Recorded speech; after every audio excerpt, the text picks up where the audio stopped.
Happy New Year, I guess.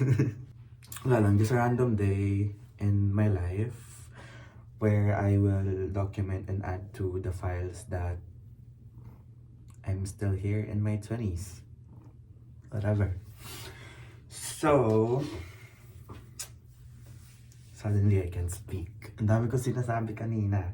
Ito yung mga panahon, or ito yung mga araw na hindi ko namamalayan na nakakalimutan ko na palang magsalita kasi mag-isa lang ako. Gusto ko magsalita para mabuhay naman yung dugo ko. Maghuhugas ako. Ang dami kong, hindi naman, OA. Because the goal this year is wag patagalin yung mga house chores. Like, hindi ako dapat mabulukan ng mga pinggan, ganon. Which you don't care about, I understand. Anyway, hugas na tayo.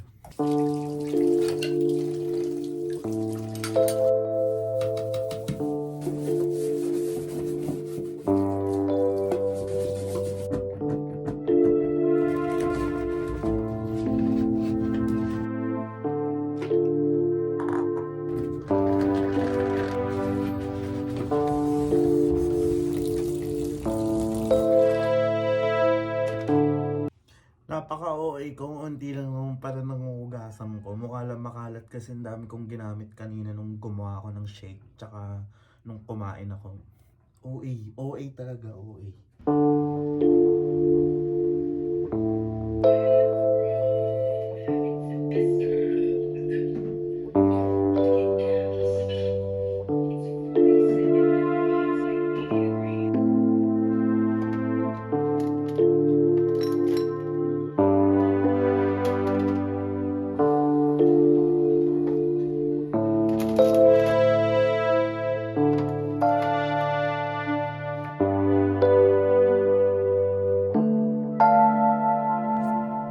Okay, so I was about to...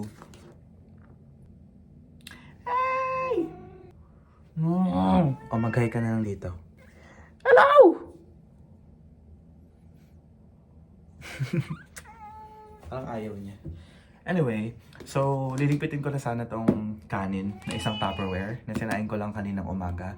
Pero I thought of giving a tip. Finally, something relevant. Oh my God. Para hindi na kayo laging magsasaing, ganun, and laging available yung kanin kapag kailangan nyo siya. Okay. So what I do is, pag wala na akong kanin, nagsaing ako ng madami. Ganito kadami. Ganyan. Like as in, ganyan kadami. Tapos, I have here 4 Tupperwares. Dito ko ilalagay. Ano ka, American? Dito ko ilalagay yung mga kanin na sinain ko. Oh my God, I'm so excited sharing this because finally, I have something na sensible na may share. But anyway, this is a pretty simple thing na gagawin, but this has been a life-changing thing that happened to me. Life-changing, as someone na laging tinatamad magsaing and wala akong capability magbantay ng sinaing, this has saved my time and this has been efficient to me. So you know yourself, alam mo naman kung gaano karaming kanin yung makokonsume mo for the day. So, hatiin mo to.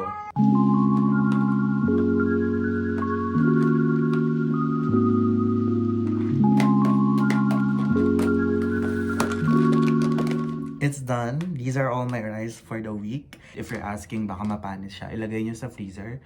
Kasi parang mas na-prolong niya yung life ng mga pagkain na ilalagay nyo sa freezer. And then, if you're asking, baka delikado siya kasi sinestore mo siya ng ilang araw. I already searched in the internet na storing rice in a freezer can create more starch. And yung starch, healthy siya. Basta, mabubuhay ka ng mahaba. Hindi ka mapapahamak. That's the bottom line.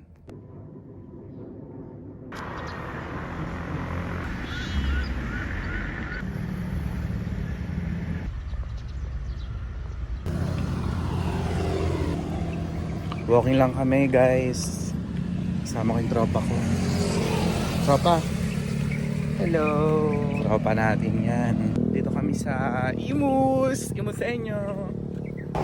Naglalakad-lakad lang mga tao na to. Naglalakad lang mga magmamang. Bango-bango talaga sa Imus. Grabe. So ayun guys, no, naglakad-lakad kami para mag-photoshoot sa birthday niya sa March 2. At ngayon ay ano pa lang, January 29. 29. Sobrang one month preparation. Pag ito, edit pag ito hindi na panood, papatayin mamayang alas 12. Mga kapatid ko, kamusta na kayo? Namimiss ko na kayo. Thank you, dito lang pala tayo magkikita. Grabe naman. Ay, yun palang kapatid nila. Ang init na ho, no, mga kapuso. Uwi na tayo.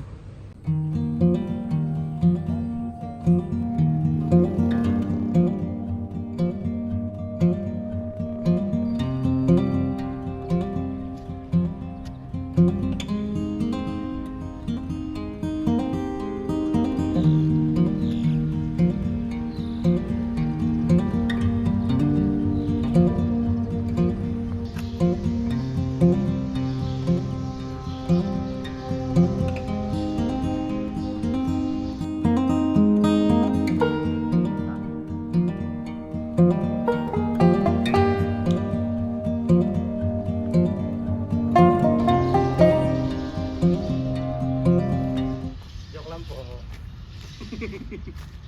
Nice joke.